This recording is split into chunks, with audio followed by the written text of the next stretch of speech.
welcome back to our book review. Today we are tackling a subject that it feels incredibly intuitive, but is actually one of the most complex puzzles you can possibly try to solve. Right? It's the problem of other minds. How do we actually know what another person is thinking? I mean, not just guessing, but really knowing. And how do you build a science around that? Exactly. It's the fundamental problem of being human, isn't it? We are all, locked in our own heads, staring out at the world, and we just assume everyone else is seeing the same thing. Right. And to crack this open, we are looking at a book that is, well, it's a heavyweight champion of philosophy and sociology. We're covering Alfred Schutz's seminal 1932 work, The Phenomenology of the Social World. A light read. Yeah, Exactly. I have to admit, when I first saw phenomenology in the title, I braced myself. I thought, okay, this is going to be dense, dry, and just impossible. I was wrong. I mean, it is dense. I won't lie about that. But as I got into it, I realized this isn't just theory. This guy is basically writing the operating manual for human interaction. that's a great way to put it. An operating manual. He's explaining the software that runs in the background of every conversation we have. Yeah. Schutz is trying to build a bridge between two very different worlds. On one side, you have the natural sciences, physics, chemistry, and that world as well. It's neat. You drop a rock, you can calculate exactly where it lands. Gravity doesn't have a mood. It doesn't change its mind because it's having a bad day. Right? Atoms don't have intentions. A molecule doesn't wake up and just decide to be different today. But people do. And that's the other side of the bridge, the sciences of the mind or culture. The big conflict Schutz is dealing with is how do we scientifically study something as messy, as invisible, and as unpredictable as human meaning? Because if you get it wrong, you aren't just miscalculating a trajectory. You're misunderstanding why wars start or why markets crash. Or why your neighbor's yelling at you? So the mission for this book review is to decode Schutz's answer. We're going to look at how we manufacture meaning in our own heads, how we interpret what other people are doing, and how sociologists can claim to be objective directive about any of it. Before we get into all that, we should probably talk about Schutz himself, because he wasn't your typical ivory tower academic. No, not at all, was he? He was living a double life, which I find fascinating. By day, he's an international banker in Vienna. Very practical stuff, hard numbers, contracts. A banker, philosopher. That's a rare combination. It is, but by night he was hanging out in these intense philosophical circles, studying with people like Edmund Husserl. And that matters for the book. He wasn't just theorizing from a distance. Not at all. He was in the thick of it. And of course, the historical context is crucial. He's writing this in Vienna in the early 1930s. He eventually had to flee Austria because of the Nazi occupation, and he ended up in New York. So this is a man who understood the social world very intimately, both its stable structures and its terrifying fragilities. Exactly. When he talks about understanding others, it is not just an academic exercise for him. Okay, so let's unpack this. The book starts by picking a bit of a fight, or maybe a respectful quarrel, with the grandfather of sociology, Max Weber. It does, and that's the crucial starting point. You can't really get Schutz without understanding what he was trying to fix in Weber. Right? So Weber famously defines sociology as a science that attempts the interpretive understanding of social action. Which sounds reasonable. You see people doing things. If you try to interpret why you don't just record the movement, you look for the meaning. Right? Weber knew you couldn't just count people like ants. If you see a crowd running, it matters if they're running for a bus or from a fire. The physical movement is the same, but the meaning changes everything. So what was Xi's problem with that? If Weber already said meaning matters, what's left to argue? Schutz felt Weber just stopped too soon. He basically said Weber treated meaning like a label he could just slap onto a behavior. He never asked, how is that meaning actually made? He didn't dig into the engine room. He didn't even pop the hood, right? Schutz wants to take the engine apart piece by piece. He argues that Weber failed to distinguish between an action while it's happening and the act after it's completed. And that's the whole starting point. That's the key. And that distinction leads us into this laborious philosophical journey. Which is the stream of consciousness. This was the toughest part for me, but maybe the most rewarding. It's the deep end of the pool, for sure. Schutz says to understand meaning, we have to understand how we experience time. He borrows this concept of the stream of consciousness, or Duré, from people like Bergson and Husserl. Okay, Imagine your conscious life as a river, right?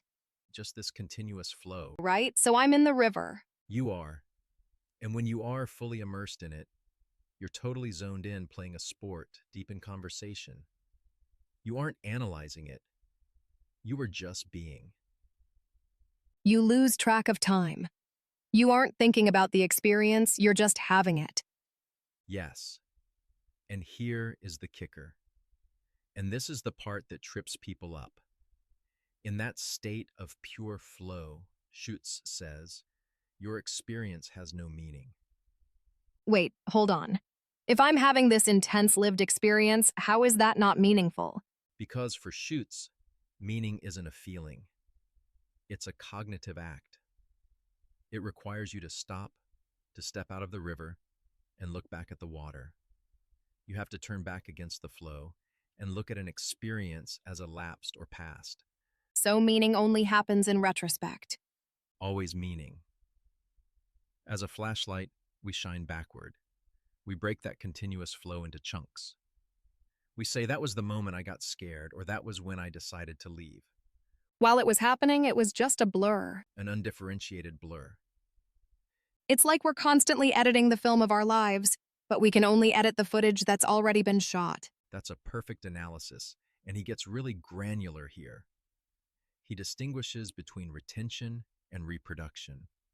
Retention is just that fading echo of the present, like the hum of a bell after it's rung. That's not meaning, yet It's still part of the flow. it is. But reproduction is when you actively recall a distinct event from yesterday or last year. That's where meaning lives. So strictly speaking, we only attach meaning to the past. A living present is too immediate. Exactly. Which is slightly disturbing, isn't it? Yeah, it implies we're always making sense of our lives in the rearview mirror. We never actually know what we're doing while we're doing it. We live forward, but we understand backward. But okay, this is where it gets practical. Because we don't just remember things. We act, we plan. And this brings us to the distinction between behavior and action. In normal conversation, I use those interchangeably. We all do. I might say his behavior was weird, or his actions were weird. Same thing to me. For Schutz, they are night and day. Behavior is just spontaneous activity, a reflex. You blink, you scratch an itch. It's not deliberate, So, biology doing its thing. mostly. But action or handle in German is behavior that is based on a project, a plan. A projects. This is a huge term in the book. It is the central term. An action is born in the mind as a project. But this is where Schutz drops a bombshell. That honestly, it changed how I think about my own to-do list. When you plan an action, how do you visualize it? Say you need to open a window. I guess I visualize myself walking over and lifting. It should, sis. No, you don't. Not really. You don't imagine the muscle contractions, you imagine the result. You visualize the window as already open. The finished product. He calls this the modo futuri exacti, the future. Perfect tense. I will have opened the window. Exactly. I will have written the email. You cast your mind into the future. You plant a flag at the finish line, and then you look back at the steps needed to get there. That's actually true. If I plan to cook dinner, I'm picturing the food on the table and not me chopping onions. Right. You project the ACT as a completed past event that hasn't happened yet. And this project is what gives an action its unity. What do you mean by unity? Well, let's use his example. A man is swinging an axe at a log. What is his action? Is it lifting the axe? Is it splitting the wood? Or is it earning a wage or working for lumber company? It depends on his project. The scope of the project defines the action. If his project is just to split that one log for a fire, the action ends there. But if his project is to earn a paycheck for his family, that one swing is just a tiny piece of a huge, lifelong action. You've got it. Yeah, So you can't understand the action by just watching the movement. You have to know the span of the project. which leads us right into motives. Because when we ask, why did he do that, we're usually confused about what we're actually asking. Yes. He says we mix up two completely different types of why he splits them into the in order to motive and the because motive. Okay, let's break these down. Let's start with in order to the In order to motive looks to the future. It's about the goal. I am chopping wood in order to get a paycheck. It's connected to that future perfect project. okay and the because motive. The because motive looks to the past. It explains the history that caused you to have that project in the first place. I am chopping wood because I grew up in a logging town or because I need money. So in order to pulls you forward toward a goal and because pushes you from behind based on your history, That's the best way to see it. A pull from the future versus a push from the past. And this explains so many arguments. oh yeah, I asked someone, why are you doing this? Meaning, what's your goal? The in order to, and they start telling me about their childhood. The because motive, And you get frustrated, but they're answering a question, just not the one you meant. Schutz shows us that motive is a slippery word. but that brings us to the biggest hurdle, right? The problem of other minds. Philosophical wall. I mean, I know my own stream of consciousness, my durée, but I can never, ever experience yours. I'm locked out. We are hermetically sealed in our own consciousness. Schutz is very clear on this. He rejects any idea of mystical telepathy. So if I can't read your mind, how do we have a society? How do we understand each other at all? We interpret the body. Schutz calls the body a field of expression.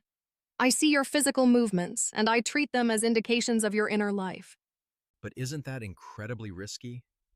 We just said I can't know your project by just looking. It is, and we make mistakes constantly. This is where he distinguishes between subjective meaning and objective meaning. Subjective is what's really in your head. Objective is the label I put on it. Yes, think about his example of a man aiming a gun. You see the mechanics, arm raised, ice, squinting. That's the objective observation. But what is the subjective meaning? The project?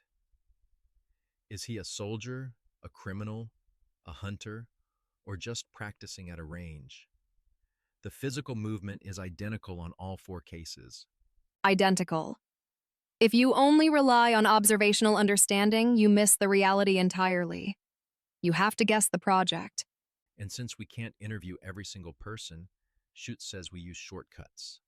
This is where he structures the social world. Yes, the Umwelt and the Mitwelt. He divides our relationships based on how much access we have to the other person's stream of consciousness. Let's start with the Umwelt. Umwelt is the world of direct social reality.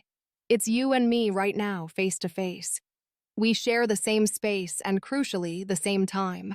He calls this a thou orientation. Thou implying a deep connection. It implies synchronization. Our streams of consciousness are flowing together. I see the hesitation in your eyes. I see you growing older right in front of me. I have a massive amount of data to interpret your subjective meaning. But we can't have that with everyone. Not with the listeners, not with the population of another country, not even with the guy who delivers my mail. And that is the Mitwelt. The world of contemporaries, people who exist at the same time as you. But you aren't in a face-to-face exchange. The relationship is anonymous. And this is where we start treating people not as individuals, but as types. Exactly. We use ideal types. Think about the postal clerk. That is the classic example. When you mail a letter, do you wonder about that clerk's childhood trauma or his in order to project for next summer? No, I just want him to weigh the package and put a stamp on it. You treat him as an anonymous function. He isn't Steve, who loves jazz and has a bad knee. He is the postal clerk. You strip away his subjective meaning and rely on the objective, typical role. That sounds cold, like you're dehumanizing people. It does sound cold, but Schutz argues it's the only way society can function. Imagine if you had to have a deep Umwelt connection with the bus driver, the barista, the tax collector. You'd collapse. We'd be emotionally exhausted by breakfast. We need anonymity. We need these ideal types to navigate the Mitwelt. And, and this is the big payoff for his academic mission. This is where social science lives. Right? Because a sociologist can't interview a million people. They can't. A sociologist cannot enter the Umwelt of a whole population, so they must work with ideal types, the rational voter, the consumer. These are necessary fictions we use to interpret behavior in the aggregate. So Weber was right to use these types, but Schutz is explaining why we have to use them. It's not just a tool, it's a necessary result of the fact that we can't read minds. Precisely. We use types to bridge the gap our own consciousness creates. So pulling this all together, we've gone from the raw stream of consciousness to the flashlight of reflection, the future perfect project, the motives, and finally, this world of anonymous types. What's the big takeaway here? I think it forces a profound humility. Schutz is telling us that our understanding of others is always a guess. It's always an interpretation. We are always projecting a project onto someone else that might not be there. And we usually get it wrong because we're lazy. We treat people in Umwelt, our spouses, our kids, our friends, as if they were in the Mitwelt. We treat them like the postal clerk. We treat them as types. Oh, he's just being a typical teenager. We stopped looking for this objective meaning the complex because, and in order to motives and just react to the label, It's a call to stop using ideal types on the people who matter. and to be aware of when we're using them on strangers. It clarifies the limits of our empathy. It also makes me think about that future perfect concept again. The idea that I'm moving through life by visualizing completed past that haven't happened yet. It's a trippy thought, isn't it? We're constantly throwing an anchor into the future and pulling ourselves toward it. It leads to a question I want to leave the listener with. If Schutz is right, and all our rational actions are based on looking back at a future deed as if it were already done, to what extent are we living our lives in reverse? We constructing our present reality based entirely on a phantom memory of a future that might never arrive? And if so, what happens when we stop projecting? Do we just fall back into that meaningless stream? That is something to mull over. Thanks for participating with our book review. We'll see you next time.